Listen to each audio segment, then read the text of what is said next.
बर'फोरना ओरैबायदि सेन्टिमेन्ट दं।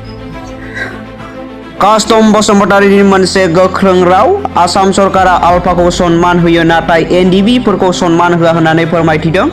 लोगोसेनो बिथाङा आरो ओरैबायदि बुंबावो दि पाकिस्तानजों जुदि जुद्ध जामारोब्ला इन्डियानखौ रैखा होनो 1 लाख बर' सेंग्रा सिख्लाफोरा थांनो रेडि जानानै दं होननानै फोरमायथियो। लोगोसेनो बिथाङा आरो ओरैबायदि बुंबावो दि महात्मा गान्धी गैयिनि उनावनो भारतनि दैदेनगिरिफोरा गोरिब दुखियाफोरनि थाखाय नङा माहाजोनफोरनि थाखायल' होननानै बिथाङा बुंबावदों। बिथाङा आरो मा बुंदों फै जों बे भिडिअनि गेजेरजों मिथिना लानि। बर'फोरना ओरैबायदि सेन्टिमेन्ट दं इन्डियाखौ लानानै जे एनडिएफबियानो जा बिएलटिआनो जा एबसुआनो जा बर'नि बेसेबां लाइमोनफोर सेंग्रा सिख्लाफोर चाइनाजों जुद्ध जायोब्ला 1 लाख थांनो थाखाय जों राजि दङ।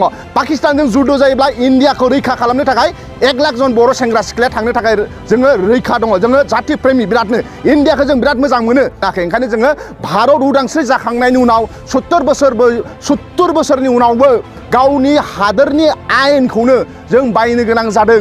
महात्मा गान्धी जायखौ जोङो भारतनि फादार अफ द नेशन बुङो, दिनै महात्मा गान्धी गैला। महात्मा गान्धी गैयिनि उनाव भारतनि दैदेनगिरि बिथांमोनहा जोबोद दुखियाफोरनि थाखाय नङा अकल माहाजोनफोरनि थाखायल' पावारफुलफोरनि थाखायल' भारतनि प्रधान मन्त्रि प्राइम मिनिस्टार बिथांमोनहा जों बादि गोरिब गुन्द्राफ्रा फैसा गैयिनि थाखाय जों न्यायखौनो मोनाखै, जास्टिसखौनो मोनाखै।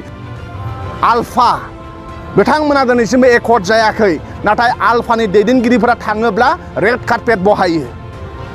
आल्फानि दैदेनगिरिफोरखौ आसाम सरकार भारत सरकारा एकर्ड जायाबालाबो ओरैबायदि सनमान मर्यादाजों बिसोर बिथांमोना थांनानै दङ। दा जोंनि बर'नि आर्मस लानानै जायफोर मुभमेन्ट खालामनानै एकर्ड जालांखांबाय बिथांमोनाबो बे समान मर्यादा मोनगोन ना मोनाखै।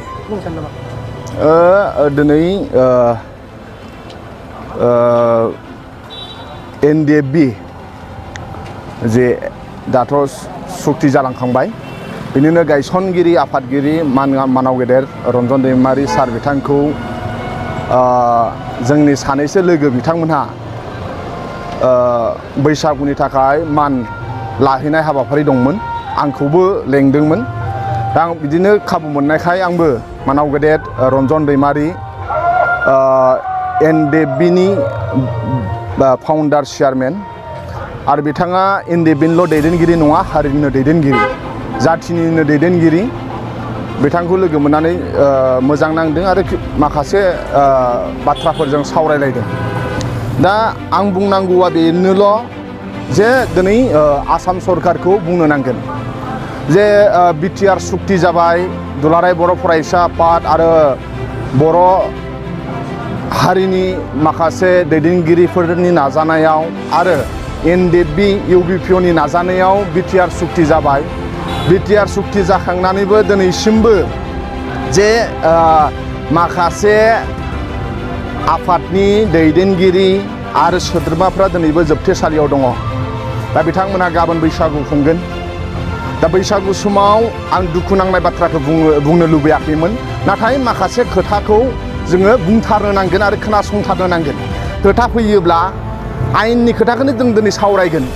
फान्डामेन्टेल राइट जायखौ जोङो मौलिक अधिकार होनो, फान्डामेन्टेल राइट, इन्डियानि कनस्टिटिउसना आर्टिकेल 14आव बुंदों जे भारत सरकार आसाम सरकारा आसामाव 3 कौटि मानसि दङ, भारत सारा भारताव 140 कौटि मानसि दङ। बे 140 कौटिखौ मोजां नोजोरजों नायनो नांगोन।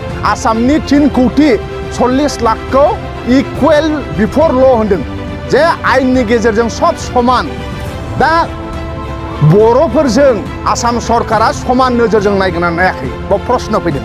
मानो फैदों आं बुंनो, आर्टिकेल 15आ इन्डियानि कनस्टिटिउसन आर्टिकेल 15आ बुंदों no discrimination against caste religion community होनदों जे गुबुन गुबुन धोरोम गुबुन गुबुन जाथिनि एगेन्स्टआव रावखौबो जाथि नोजोरजों नायनो मोना होनदों। दिनै आर्टिकेल 15आ जोंजों भायलेट जादों। मानो भायलेट जादों जे दिनै रन्जन दैमारि सारमोनहा आर्मस लानानै संग्राम खालामदों, बिथांनाथ' एकर्डआनो जाखांबावबाय, नाथाय आसामाव माखासे आफाद दङ आल्फा, बिथांमोना दिनैसिमबो एकर्ड जायाखै, नाथाय आल्फानि दैदेनगिरिफोरा थाङोब्ला रेड कार्पेट बहायो।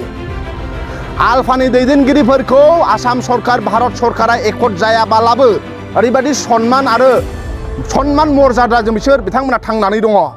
दा जोंनि बर'नि आर्म्स लानानै जायफोर मुभमेन्ट खालामनानै एकर्ड जालांखांबाय बिथांमोनाबो बे समान मर्यादा मोनगोना मोनाखै जोंजों आर्टिकेल 21 प्रटेक्शन अफ लाइफ जोंनि जिउआ बड'लेण्ड मुभमेन्टआव एबसुनि दैदेननाय बिएलटिनि संग्राम खालामनाय आरो एनडिएफबिनि गासै 10,000निबो बारा मुंख्लं जाबाय बेखौ गुबुन देशनि मानसिफ्रा फैनानै गावथाराखै बेखौ भारतनि सिकिउरिटि आसामनि पुलिसानो गावथारदों दा ओंखायनो जोंजोंबो अयनाय जादों दा ओंखायनो बे सोंथि आसामनि मेन स्ट्रिमा असमियाफ्रा जुदि जोंखौ बिदा फंबाय सानोब्ला एनडिएफबिनि दैदेनगिरि रन्जन दैमारि सारा सहि होबाय बिटिआर एकर्डखौ एक्सेप्ट खालामबाय बिथांमोना आसामावनो बिटिआर एकर्डखौ एक्सेप्ट खालामबाय बिथांमोना असमियाफोरजों बर'फोरजों